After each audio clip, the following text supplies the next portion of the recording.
आप सबको प्रभु यीशु मसीह के नाम में जय मसीह की। दोस्तों, आज हम बात करेंगे प्रभु यीशु मसीह और एक सामरी स्त्री के बारे में। इसमें कुछ रहस्यमयी बातें हैं जो मैं आपको बताना चाहूंगा। वीडियो स्टार्ट करने से पहले मैं आपसे निवेदन करूंगा, आग्रह करूंगा कि चैनल को सब्सक्राइब कर लें और नीचे बेल आइकन की घंटी को जरूर प्रेस कर लें। मेरे प्रियो, ये उस समय की बात है जब प्रभु यीशु मसीह यहूदिया से गलील को जा रहे थे। तो जब वो रास्ते में चलते चलते थक गए और उनको प्यास भी लगी थी, तो उनको एक कुआं दिखाई देता है और वहां पर वो रुकते हैं।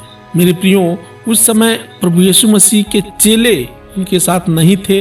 वे गांव में भोजन इकट्ठा करने के लिए गए थे। तो इनको प्यास लगी थी भाई, और सोचते हैं कि थोड़ा पानी पी लूंगा और अपनी प्यास बुझा लूंगा। तो वो कुएं के पास आते हैं और वहां पर जाकर बैठ जाते हैं। तभी उनको नजदीकी गांव से एक स्त्री आती हुई दिखाई देती है। जाहिर सी बात है, वो कुएं के पास पानी भरने के लिए ही आती है। तभी उससे मुलाकात होती है प्रभु यीशु मसीह से। वो स्त्री ऐसी थी, थोड़ा वो लोगों के देखने में अच्छी नहीं थी। लोग उससे उल्टी सीधी बातें कहते थे, इसलिए वो दोपहर को आती थी पानी भरने के लिए, ताकि उस कुएं के पास कोई ना हो। जब वो सुनसान देखती थी तब वो पानी भरने के लिए जाती थी। अब वो स्त्री प्रभु यीशु मसीह से मिलती है।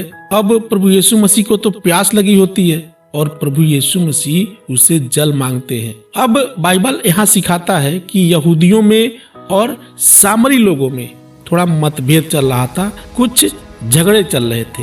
यहाँ तक कि रास्ते में कोई यदि सामरी स्त्री मिल जाती या कोई यहूदी पुरुष मिल जाता तो दोनों एक दूसरे से बातचीत नहीं करते थे। यहाँ तक उन दोनों में झगड़ा था। अब वो स्त्री तो थी सामरी और प्रभु यीशु जो थे वो एक यहूदी थे, इसलिए यहूदी लोग सामरी लोगों को थोड़ा छोटी निगाह से देखते थे। अब प्रभु तो सबके है भाई, चाहे यहूदी हो, चाहे सामरी हो, चाहे दुनिया का किसी भी जाति का हो, किसी भी धर्म का हो, परमेश्वर तो सबका होता है। चाहे कोई छोटा हो या बड़ा हो, हिंदू हो, मुस्लिम हो या किसी भी संप्रदाय या जाति का क्यों ना हो, परमेश्वर एक है और उसने ही सारी सृष्टि को रचा है। यहाँ पर मैं 2 मिनट लेना चाहूंगा।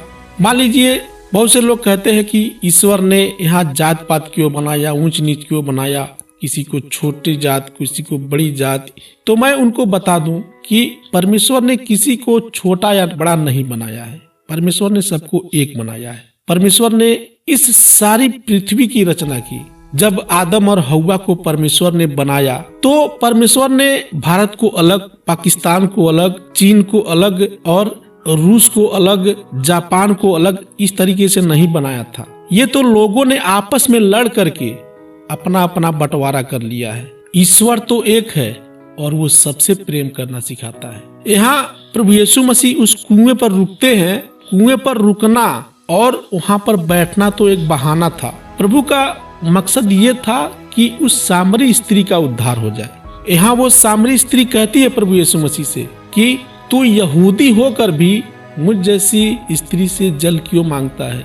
तू जानता है कि मैं एक सामरी स्त्री हूँ। यहाँ प्रभु यीशु मसीह कहते हैं, यदि तू परमेश्वर के वरदान को जानती और यह भी जानती कि वह कौन है जो तुझसे कहता है मुझे पानी पिला, तो तू उससे मांगती और वह तुझे जीवन का जल देता। अभी भी वो सामरी स्त्री ये नहीं समझ पा रही है कि जो मुझसे बात कर रहा है वो कौन है। वो कहती है, हे स्वामी, तेरे पास जल भरने को तो कुछ है भी नहीं और कुआं गहरा है, तो फिर वह जीवन का जल तेरे पास कहां से आया? क्या तू हमारे पिता याकूब से बड़ा है, जिसने हमें यह कुआं दिया और आप ही अपनी संतान और अपने पशुओं समेत उसमें से पिया? मेरे प्रियो, यहाँ प्रभु यीशु मसीह अनंत जीवन की बात कर रहे हैं कि मैं वो जल देने की बात कर रहा हूँ जो कभी खत्म ही नहीं होगा। प्रभु यीशु मसीह कहते हैं कि इस कुएं का जल अगर तुम पियोगी तो तुम्हें फिर से प्यास लगेगी और तुम फिर भागी भागी इस कुएं के पास ही आओगी, लेकिन जो जल मैं तुम्हें दूंगा उससे कभी तुम प्यासी नहीं रहोगी, तुम तर जाओगी, तुम्हारा उद्धार हो जाएगा। तब वो स्त्री कहती है, हे प्रभु, वह जल मुझे दे ताकि मैं प्यासी न रहूं और न जल भरने को इतनी दूर आऊं। अभी भी उस स्त्री को प्रभु यीशु की कही बातें समझ में नहीं आ रही है। वो कह रही है, कि हे प्रभु, मैं इतनी दूर भागी भागी जल भरने के लिए आती हूँ। अब यहाँ प्रभु यीशु मसीह कहते हैं कि जा तू अपने पति को बुला ला। तब वो स्त्री कहती है कि मैं बिना पति की हूँ। प्रभु कहते हैं तू ठीक कहती है, मैं बिना पति की हूँ, क्योंकि तू 5 पति कर चुकी है और जिसके पास तू अब है वो अभी तेरा पति नहीं।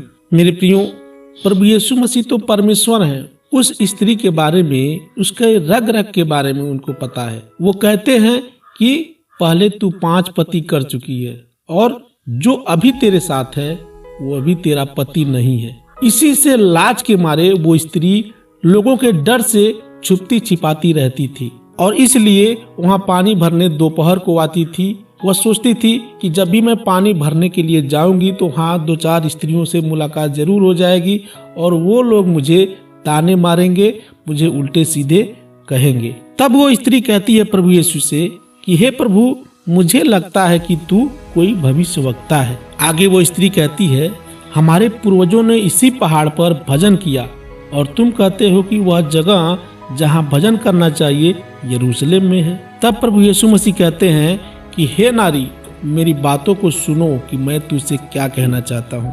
कहते हैं तुम जिसे नहीं जानते उसका भजन करते हो और हम जिसे जानते हैं उसका भजन करते हैं, क्योंकि उद्धार यहूदियों में से है। मेरे प्रियो, ये उद्धार यहूदियों में से है, इसका भविष्यवाणी आज से नहीं बल्कि सैकड़ों हजारों साल पहले की भविष्यवाणी है ये, कि यहूदी में से एक बालक उत्पन्न होगा जो सबका उद्धार करेगा। आगे कहते हैं, परंतु वह समय आता है, वरन अब भी है, जिसमें सच्चे भक्त पिता परमेश्वर की आराधना आत्मा और सच्चाई से करेंगे, क्योंकि पिता अपने लिए ऐसे ही आराधकों को ढूंढता है।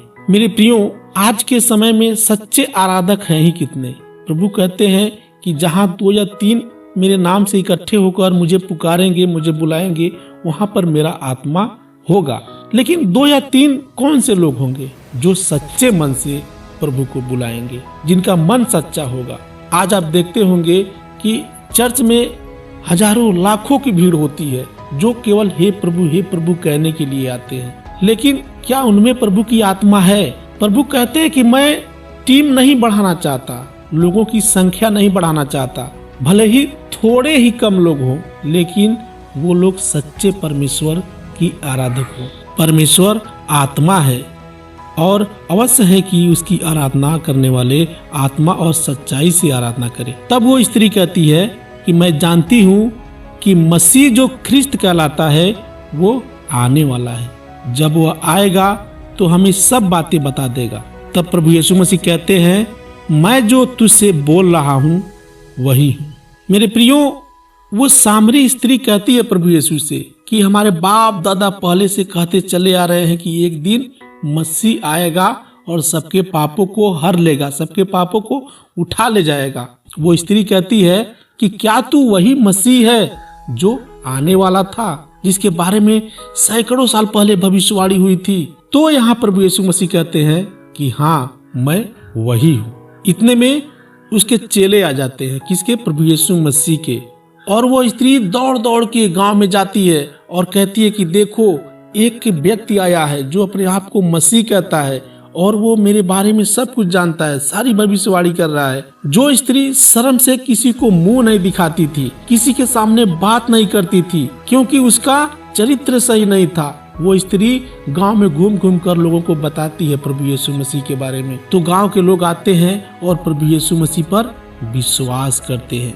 मेरे प्रियो, प्रभु की योजना सबके जीवन में होती है। जो कोई भी व्यक्ति प्रभु यीशु मसीह पर विश्वास करता है और उससे अपने पापों का क्षमा मांगता है कि हे प्रभु, मैं पापी व्यक्ति हूँ, मुझे क्षमा कर दे, तो उसका उद्धार हो जाता है। उसी तरीके से वो सामरी स्त्री को परमेश्वर ने चुना। आप जानते होंगे कि वो स्त्री एक चरित्रहीन स्त्री थी और प्रभु ऐसों के लिए ही तो आया था। आज हम भी जो अपने मुंह से बड़ी बड़ी सफाइयाँ देते हैं, हमारे अंदर भी वैसे ही सैकड़ों कमियां हैं। हम अपने आप को अच्छा नहीं कह सकते। उसी तरीके से प्रभु यीशु हमारे लिए ही आया था, अनंत जीवन का जल देने के लिए। मेरे प्रियो, जब हम इस सामरी स्त्री के बारे में आगे पढ़ते हैं तो पता चलता है कि ये स्त्री प्रभु यीशु मसीह का दास बनी और गांव-गांव, नगर-नगर घूमकर प्रभु यीशु मसीह का सुसमाचार सुनाती थी। आज दिखने में हम कैसे भी हों, अच्छे हों, बुरे हों, लेकिन प्रभु यीशु की नजर में हम पापी हैं और वो हमें पाप से छुटकारा देने के लिए ही आया था। जैसे वो स्त्री उस पाप रूप घड़े को छोड़कर चली गई, उसी तरीके से हमें भी अपने पापों को, अपने बुराइयों को छोड़कर प्रभु यीशु मसीह में लीन हो जाना चाहिए। तो दोस्तों, ये था छोटा सा वीडियो। यदि आपको अच्छा लगा हो तो नीचे कमेंट जरूर करें। मिलते हैं फिर अगले कहानी में, अगले वीडियो में। तब तक के लिए आप सभी को जय मसीह की।